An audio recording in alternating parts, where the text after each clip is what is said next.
بڑی معذرت کے ساتھ برا مت ماننا، میں عورتوں کو کوسنے نہیں بیٹھا، لیکن اپنی بہنوں سے بہت درد دل کے ساتھ پوچھنا چاہتا ہوں، اے خاتون جنت کی کنیزوں، کیا مردوں نے ہی صرف جنت میں جانا ہے؟ عورتوں نے جنت میں نہیں جانا؟ تمہاری محرومی کی حد ہے میری بہنوں کہ تمہارے قدموں کے نیچے جنت ہے۔ اللہ کے رسول فرماتے ہیں الجنت تحت اقدام الامہات، جنت تمہاری ماؤں کے قدموں کے نیچے ہے، لیکن ساتھ ہی حضور نے یہ بھی فرمایا کہ میں نے جہنم میں سب سے زیادہ اگر کسی کو دیکھا ہے تو عورتوں کو دیکھا ہے۔ آج بیٹیوں کا حال یہ ہے، اب بیٹیاں قرآن کہاں یاد کرتی ہے، اب بیٹیاں حدیث کہاں یاد کرتی ہے، اب بیٹیاں دین کہاں پڑھتی ہے؟ یہ تو گانے سنتی ہے، یہ تو سیریل دیکھتی ہے، یہ تو فلمیں دیکھتی ہے۔ اللہ اکبر!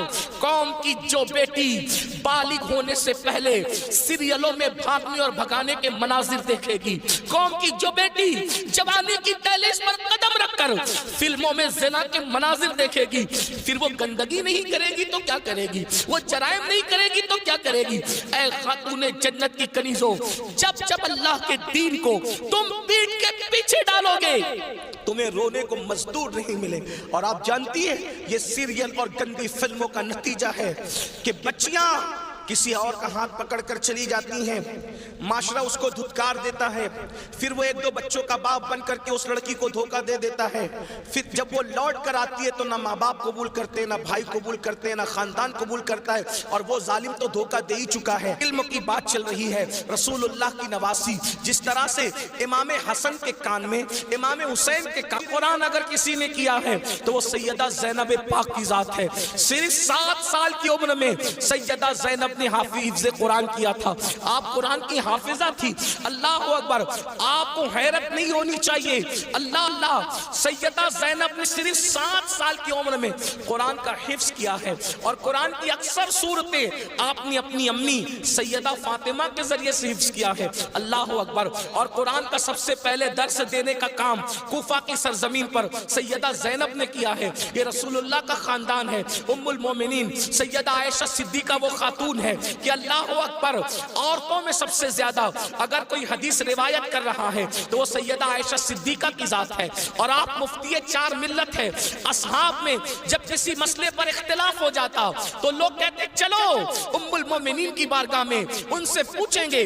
حیرت کی بات ہے، مردوں کا علم اختلاف اگر کسی کا قول فیصل کی حیثیت سے ختم کرتا ہے تو اسے ام المومنین سیدہ عائشہ صدیقہ کے نام سے جانا جاتا ہے۔ یہ علم ہے، یہ عورتوں کے پاس علم ہے۔ اسی طریقے سے اللہ اکبر، امام جعفر صادق کی بہو ہے، امام جعفر صادق کی بہو ہے، یعنی امام حسین کے خاندان کی بہو اور امام حسن کے خاندان کی بیٹی، ان کو دنیا نفیسۃ العلم کہتی ہے، اور ان کو نفیسہ مصری بھی کہا گیا ہے۔ یہ اپنے شوہر کے ساتھ مدینہ منورہ سے ہجرت کر کے مصر آ گئی تھی، اور جب مصر آئی ہے اور امام جعفر صادق کے علم کی خیرات جب بانٹنے کے لیے بیٹھی ہیں تو میری بہنوں آپ کو حیرت ہوگی، حضرت نفیسۃ العلم جسے نفیسہ مصری کہتے ہیں، جب پردے میں بیٹھ کر لوگوں کو قرآن و حدیث کا علم دیتی تو پردے کے پیچھے بیٹھ کر علم حاصل کرنے کے لیے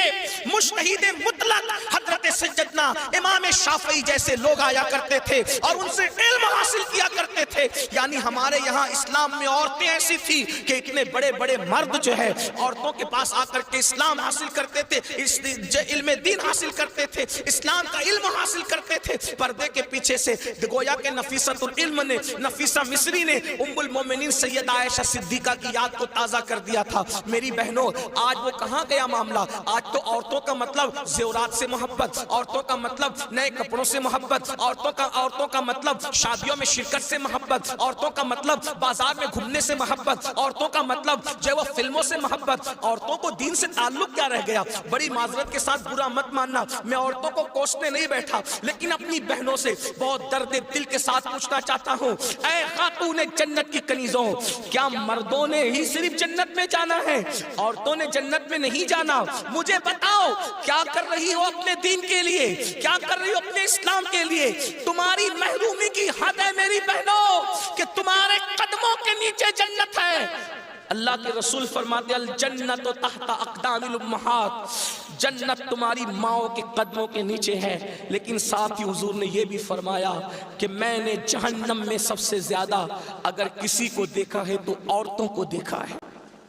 مجھے بتاؤ، آج نماز سے کوسوں دوری، مذہب سے کوسوں دوری، اس لیے جامعۃ المصطفیٰ کا قیام اس لیے عمل میں آیا ہے تاکہ بھولے ہوئے سبق کو یاد دلایا جا سکے، بھولے ہوئے سبق کو یاد دلایا جا سکے، بچیوں کو علم کا زیور دیا جا سکے، بچیاں علم حاصل کریں، پرانا دور دہرائیں، پرانی تاریخ یاد دلائیں۔ لوگ کہتے ہیں تاریخ اپنے آپ کو دہراتی ہے، دنیا آج کہہ رہی ہے بیٹی بچاؤ بیٹی پڑھاؤ، 1450 سال پیچھے ہے دنیا اسلام سے، دنیا آج کہہ رہی ہے بیٹی بچاؤ بیٹی پڑھاؤ۔ میرے نبی نے 1450-1500 سال پہلے بیٹی بچا کر بھی بتا دیا اور بیٹی پڑھا کر بھی بتا دیا۔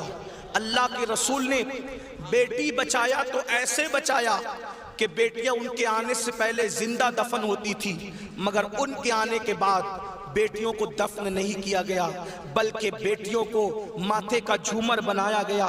اگر آج دنیا میں کوئی بھی مذہب کا آدمی بیٹی چومتا ہے تو یہ صدقہ ہے مصطفیٰ جان رحمت کی آمد کا، یہ میلاد مصطفیٰ صلی اللہ علیہ وآلہ وسلم کا صدقہ ہے۔